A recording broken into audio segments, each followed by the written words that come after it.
యేసు రక్తమే జయం పరిచర్య ప్రైజ్ ద లార్డ్. జనవరి 2వ తేదీ 2024.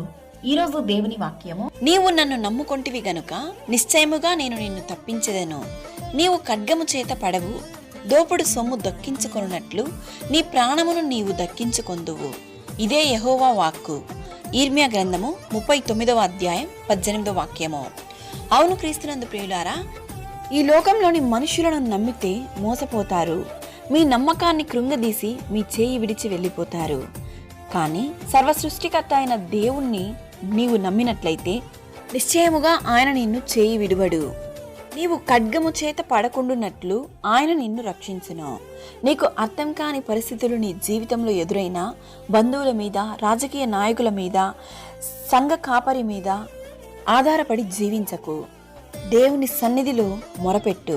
నీ సమస్యలు తొలగిపోయే గొప్ప మార్గాన్ని ఆయన తెరచును. కొలతలేని గొప్ప దీవెనలు, ఆశీర్వాదములు నీవు పొందుకొందువు. ఈరోజు ఈ వాక్యం వింటున్న ప్రియ దేవుని బిడ్డ, ఒకవేళ మనుషుల చేతిలో మీరు మోసపోయారేమో, దేవుని యందు నమ్మిక కలిగి జీవించండి. ఏ మనుషుల ఎదుటైతే మీరు అవమానింపబడ్డారో, నిందింపబడ్డారో, అక్కడే దేవుడు మిమ్మల్ని హెచ్చించును, దీవించును, ఆశీర్వదించును గాక.